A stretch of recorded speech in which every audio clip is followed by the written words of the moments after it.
I'd be willing to bet that people who don't let their back round ever are going to experience more back pain in the long term than people who just let their spine move freely. Classic example, old school rehab people give us like, oh, you shouldn't bend your back when you deadlift, right? They'll give you like a credit card and say, this is how many times you can bend it. Say, bend it once is fine. The more you bend it, the more it's gonna start crease. So the implicit, explicit message is basically that you only have a certain amount of bending on your back, which is just not true, because now what we know is that human body. Hector today, he's a doctor, so refer to him as doctor. He's probably like one of the guys that I look up to the most ever since coming to college. I went to a Muay Thai class that he taught, and he's one of the most knowledgeable people that I've met on campus so far.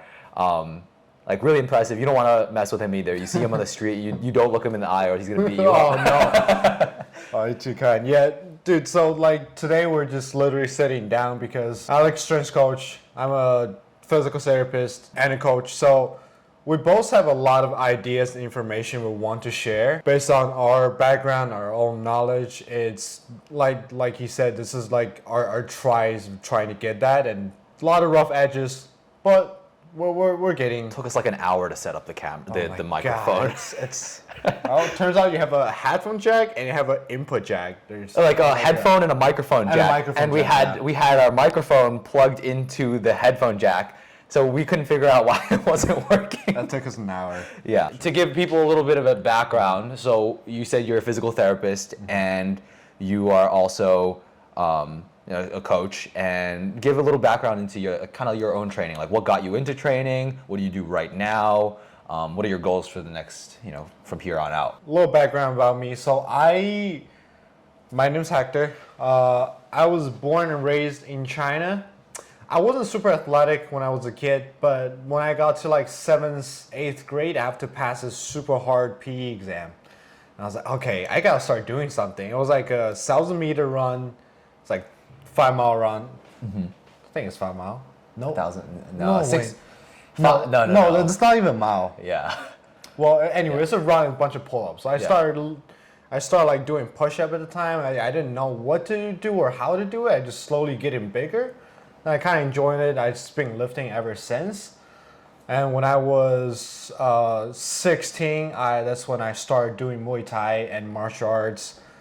I was training for a couple years, then I got to college. I started competed for a couple years. I used to fight mainly in New England area, but also had to fight overseas in Thailand. That was a lot of fun. And now I'm dabbling into a little bit of weightlifting, Olympic style weightlifting myself.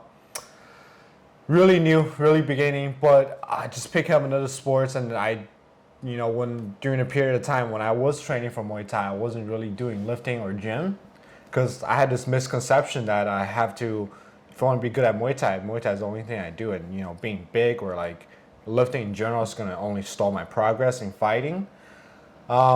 Which of course, now we all know it's kind of, if you're strong, you're strong. Right? I had the same misconception in high school. Yeah. I was playing basketball, and everybody would be like, yo, you can't get too big. You get too big, it's gonna mess up your shot. Yeah. But now I think the more we train, the more we realize it's not that getting big will mess up your shot. It's that if you train and you don't also work on the skill while you train, your body's just gonna change to an extent where you're not able to move like you used to move. Yeah. It's basic, it's simple thing. Like, people will say, oh, you shouldn't do too much bench press because you're gonna have a big packs and you're not gonna be able to shoot the way you wanted to. Yeah. But it's like, end of the day, if you're stronger, you're stronger. And that's never a weakness. Being strong and just being big is never a weakness. I think strength will carry over to pretty much every sport that I can think of. The stronger individual at the same skill level is likely going to be more adept at that sport. I agree. Yeah. I agree. And going back to the point you made where when you first started, you're just doing push-ups and pull-ups and you made a lot of progress, right? Yeah. People overcomplicate so much. Like on TikTok, it pisses me off because people like are just starting to go in the gym and kids are doing 6-day splits. They're like, oh, how should I structure my workout? Like, no, just lift. Just lift. You could literally do deadlifts only and you can make progress on your full body. I'm not saying to do that, but okay, so I heard a really good analogy at one of my internships. I forget who said it, but training is like a toothpaste, like a tube of toothpaste. So say when you first crack open like a new tube of toothpaste, that's like a beginner going to the gym, right? So you tap the toothpaste, and the toothpaste inside the bottle is like your progress. You tap the bottle, you tap the tube, and progress is gonna come out like that. But the more you train, the more you're gonna have to fold it up or squeeze it more or wrinkle it up, right? So you're gonna have to do all sorts of things to try to get the same level of progress coming out of the toothpaste tube. So like when he first started, he was just doing push-ups, pull-ups, All I and he was did was making push-up. Yeah. That's the only thing I did. I got big. Like people were starting noticing me like in my class. Like, oh, you got big. Yeah. It's like, dude, that's all I did is push-up. And now you see people trying to isolate the iliac lats on or, like, one finding specific the movement. Optimal stance for like an exercise. Yeah. It quite doesn't matter. But you know what? It's not that it doesn't matter. It's like if you have the energy to go and do everything and still stick to your program 100%, by all means do it, right? So it's really a trade-off. It's, do you want to find a movement to isolate specific parts, specific heads of every single specific muscle, training or biasing the lengthened movement, or the lengthened position or the shortened position, or do you want to just train? Because for everything you bias, understand that for everything you bias, Get big. something is going to not be biased anymore. You know, I'm sitting here. I'm sure you need no introduction on TikTok that much. I don't know. Strength coach Alec, but you know, I would love to hear how you got into powerlifting, how you moved through your athletic endeavors. Started out 8th grade. Similar to you, I was not too active. I would play soccer from time to time. My parents kind of put me into soccer as like an activity. I was terrible. I think in 7 years worth of playing soccer, I scored 1 goal. Oh no. And I would just like sit in the back playing defense, doing nothing the whole time. And then come 8th grade, you know, you're starting to go through puberty. You're starting to like, you know, be like more aware of your image. And I also started getting into basketball because around that time, Jeremy Lin was starting to come up. And, you know, that's like right. That's pretty much every Asian guy who, you know, watched basketball to some extent were like, wow, like I'm inspired. I want to start playing basketball. And when I started playing basketball, I see all these guys dunk, and I'm like, I really want to dunk. And I can occasionally now. Nice. I'm getting there. My vertical is about 34. Oh, that's pretty Yeah. good. That's really good. 34 is not bad at all. But I can't dunk consistently, can't dunk in game. But that's aside the point. Started because of basketball. And then I thought, okay, if I want to be able to dunk, then I also have to lose weight. So I did it in a very, very unhealthy way. I was 188 pounds, about 5'8" in 8th grade. I lost 30 plus pounds in 2 months that summer, which is fine if you are experienced and you know your body well and you have a coach. But when you're just starting, I was pretty much eating like chips and salsa only for 2 months. I would eat like chicken breast choice. from time to time. And that was it. And I lost a ton of weight. I felt better, but I also felt like crap when I tried to maintain. So I stuck at like, you know, 160 pounds for a while, 150, high 150s. I was like very skinny. I was running all the time. But, and then one day my friend came up to me and was like, yo, I'm lifting. I was playing basketball and he grabs me. He's like, yo, I'm doing deadlifts. You want to come over and try it? He had 315 on the bar. And he's like, yeah, you can do it. I'm sure you can do it. I went over, I picked it up. It wasn't too bad. So I was like, wait, like I'm kind of good at this. Yeah. And he's like, yo, keep going up. I go up to 365, I hit it.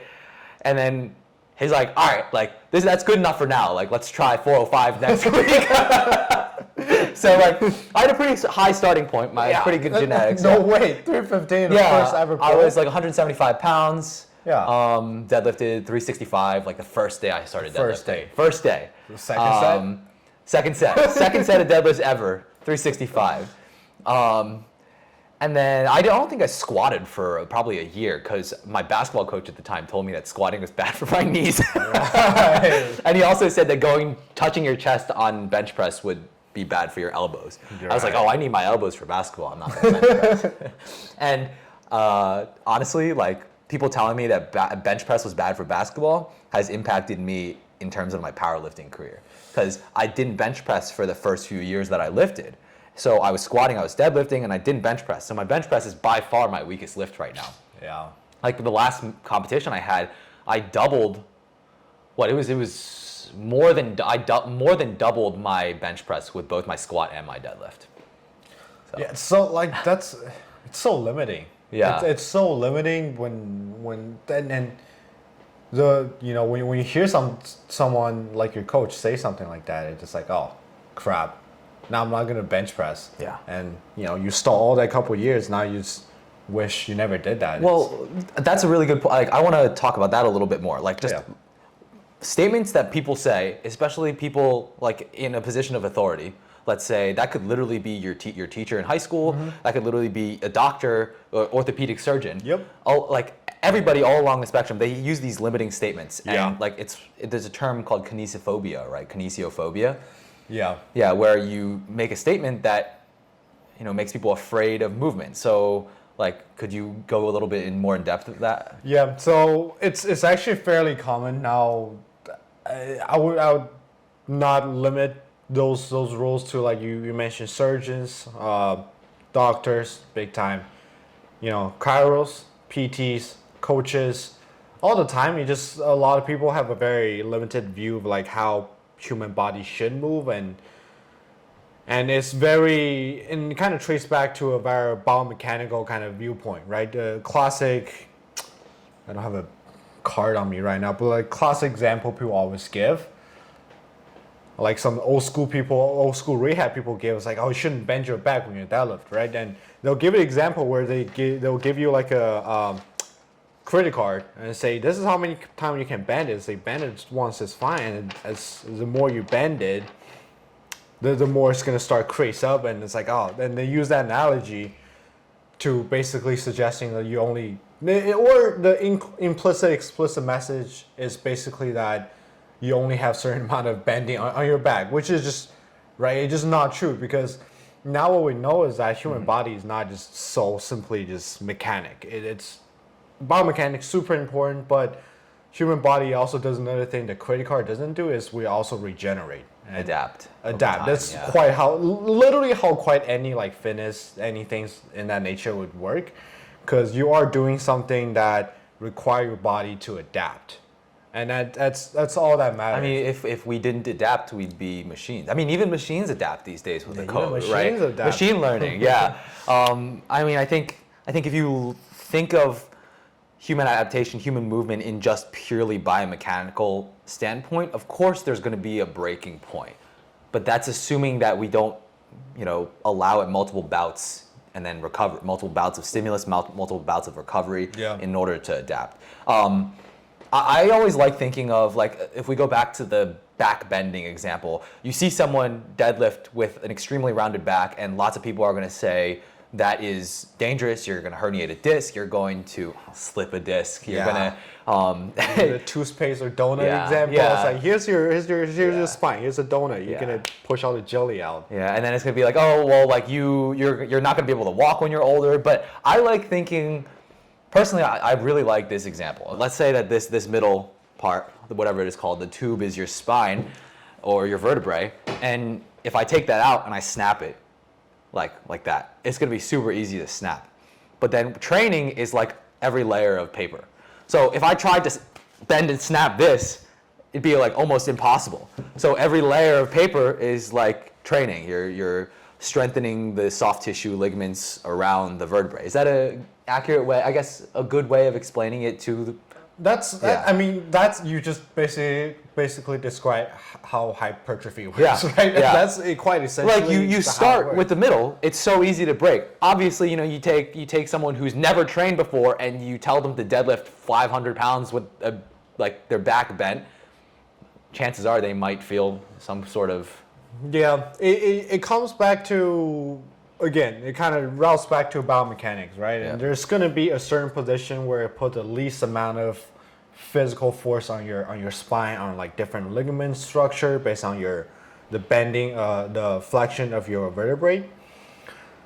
But we experience those postures or those positions all day, all night, right? If you think about, like, when you bend down, pick up your shoelace to tie up your shoelace, you pick something up, you like lift like a suitcase, you are essentially using like 90% of your full range of motion on those lumbar, on those like low back segments of the vertebrae. So it's like you're already doing those in your daily life anyway. And you do like the repetitions you do, think about how many times you tie your shoelace, how many times you put your shoes on, how many times you do that during the day. It just, and now you say like doing like a 5 set of 5 in a gym with like a slightly rounded back, it's gonna kill your spine. I just don't think human is fragile like that. Can it cause some symptoms? Maybe, if you're not smart about your progression, or if sometimes your body has sore aches, how your body interprets those signals. But it doesn't mean you're damaging your body. I'd be willing to bet that people who don't let their back round ever are going to experience more back pain in the long term than people who just let their spine move freely. That's a very fairly assumption. I think I don't have any one paper on top of my head that I can pull it off, but I do know that in general, recommendation right now for anything has to do with back is just you want to make sure that, like for anyone, especially when I had an internship in the hospital and we're giving advice to people who suffer really bad back pain. I'm talking about people who can't even get out of the bed, who have problems walking for 20 feet. The first advice is find ways to move however you can, right? It's like the worst thing you can do after an episode of back pain or strain, whatever you want to call it, is just lay there and do nothing. You recently just recovered from like a back pain. Yeah, so you know that. Yeah, I could tell the whole story. So, I actually injured my back pretty badly twice in the past about year and a half. Twice in the past year and a half. The first time, the symptoms just did not go away, and because I was terrified because I injured myself in the bottom of a heavy front squat. I was doing 300 for sets of 8. I go down on the last rep. And I experienced a little bit of lumbar flexion, posterior pelvic tilt, which everybody demonizes, which I know now is no issue. But I looked at the video, I was like, that is why I injured myself. So from then on, I started avoiding it completely. And every single movement, I'd like put myself into like slight extension, like every single movement, even like tying my shoelaces, like you said. And my symptoms never went away. And then even when they started getting better, when I started strengthening, like I would just continue exercising, work my way back into powerlifting movements. And then my training was going well. I felt like the injury was all, everything was good, no more pain. And then suddenly I came down in another squat, slightly past the range in which I usually move and usually handle load. And because I never let my body go into that rounded position, because I never let my body take load in that like deep hip flexion, injury is always going to be multifaceted, right? It's always going to be a lot of origins coming into play. So like that could be a fact, and a lot of other things could play a part as well. But we know that any given day, right? If I have to choose, that my body experiences more positions that I'm not used to versus I'm sticking with one I'm just going to stick with, do anything, always pick the one with more diversity. Our body loves diversity, our body loves different type of movement. It's always good to just explore those movements in your daily training, especially like if you're working in a job that's like sedentary, or if you're working in a job that require like manual labor. There's more reason for you to hit those positions in your training so that your body's used to it.